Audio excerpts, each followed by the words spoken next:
Kita lanjutkan ke soal berikutnya. Sebongkah es dengan massa M digantung pada pegas. Es mulai mencair ketika pegas bergerak harmonik sederhana dengan amplitudo A. Pernyataan manakah yang benar? Oke, ini kita cek satu persatu ya. Jadi, kalau kita bayangkan, mula-mula kita punya sebuah pegas. Nah, pegas dengan konstanta K, kemudian di ujung bawah sini digantungi dengan sebuah beban. Bebannya berupa S ya. Masanya sama dengan M. Nah, kemudian S ini kita tarik ke bawah.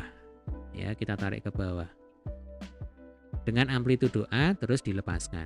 Maka pegas akan bergetar, dia akan bergerak harmonik sederhana, turun dengan amplitudo A, nanti naik juga dengan amplitudo A, demikian seterusnya. Ya. Lalu di soal dikatakan bahwa ketika pegas bergerak harmonik sederhana dengan amplitudo A, ada sebagian es yang mulai mencair.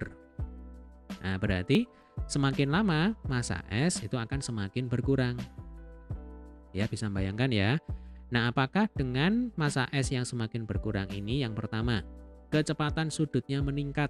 Nah, ini kita cek. Ya, cara ngeceknya adalah kita ingat bahwa kecepatan sudut atau omega itu kan rumusnya adalah 2pi dibagi dengan T. Ya kan, 2pi dibagi dengan periode pegas.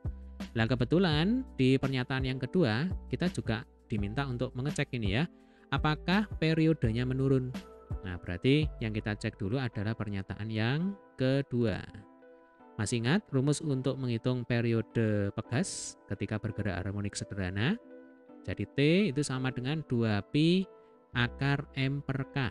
Nah, ini harus diingat-ingat ya. T itu periode, kemudian M itu adalah masanya beban, ya berarti kalau di soal kita kali ini adalah masanya S ya, kalau K ini jelas konstanta pegas. Nah, dari sini kita tahu bahwa yang namanya periode ya Dek ya, itu berbanding lurus dengan akar M. Kemudian periode itu berbanding terbalik dengan akar K. Ya kan? Nah, ketika masanya itu makin turun, logikanya karena berbanding lurus, T-nya juga makin turun. Ya, paham ya? Jadi ketika M-nya itu turun, maka akibatnya periodenya juga ikut menurun. Sebaliknya nanti kalau M-nya itu naik, maka periodenya juga ikut naik. Nah, kebetulan di sini kan massa S itu semakin berkurang. Ya kan? Berarti periodenya semakin menurun. Berarti pernyataan nomor 2 ini merupakan pernyataan yang benar. Ya, jelas ya. Nah, ketika T-nya ini semakin turun, ya Dek ya, kita tahu, kita kembali ke pernyataan nomor 1. Omega itu kan berbanding terbalik dengan periode. Ya kan? Omega berbanding terbalik dengan periode. Logikanya ketika T-nya itu turun, justru omeganya akan naik. Sebaliknya ketika T-nya itu naik, omeganya akan turun. Ya. Nah, ketika periodenya ini kan turun. Ya kan? Periodenya turun. Nah, kalau periodenya turun, berarti omeganya pasti akan meningkat. Berarti pernyataan nomor 1 ini benar. Ya, jelas ya. Oke, kita ke pernyataan nomor 3. Frekuensi meningkat. Frekuensi itu merupakan kebalikan dari periode. Ya kan? Kita kerjakan di sini ya. Jadi kita tahu bahwa F itu kan sama dengan 1/T. Ya, jadi F itu kebalikan dari periode. Ketika periodenya turun, ya Dek ya. Jadi ketika T-nya itu turun, maka akibatnya frekuensi justru akan makin meningkat. Sebaliknya ketika periodenya meningkat, ya, frekuensinya akan menurun. Nah, berarti nanti nomor 3 ini benar ya. Ketika T-nya turun, ya, ini kan T-nya turun. Jadi patokannya itu adalah pernyataan nomor 2. Nah, yang ini. Jadi ketika T-nya turun, maka frekuensinya meningkat, ya. Itu untuk pernyataan nomor 3, benar. Nah, sekarang pernyataan nomor 4. Percepatan maksimum tidak berubah. Nah, adik-adik, ketika kita belajar gerak harmonik sederhana, ya, persamaan simpangan itu adalah Y sama dengan A sin omega T plus theta. Ya kan?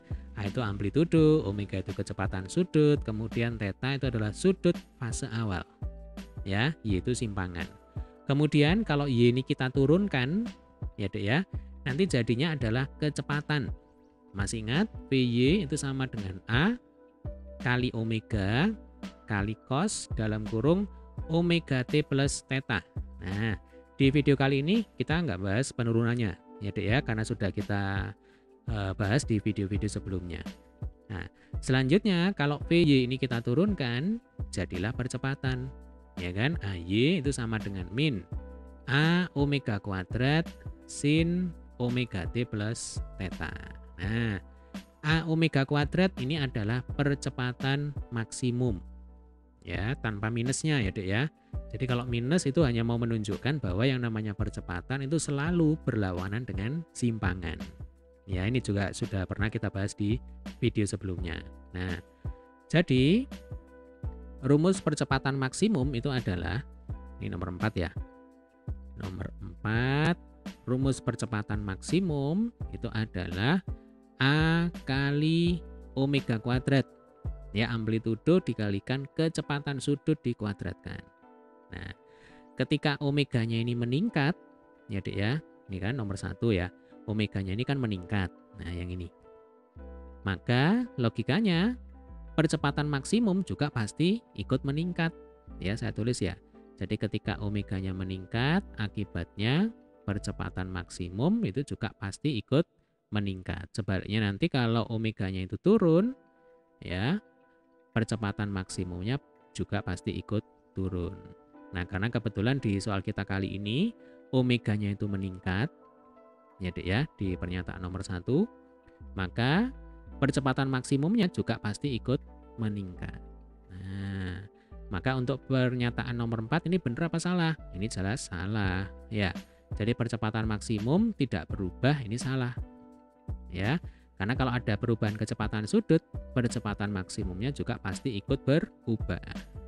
Ya, jadi untuk soal kita kali ini jawaban yang benar adalah 1, 2, dan 3 benar. Nah, ini kalau soal UTBK ya Dek ya, ini jawabannya adalah yang A. Nah, sampai sini bisa dipahami ya. Jadi prinsipnya adalah ini pertanyaan konsep. Nah, pertanyaan konsep selalu kita hubungkan dengan rumus-rumus yang mendasari. Ya, di sini ada omega, ada periode, kemudian di sini ada frekuensi, ya kan? Kemudian di sini ada percepatan maksimum.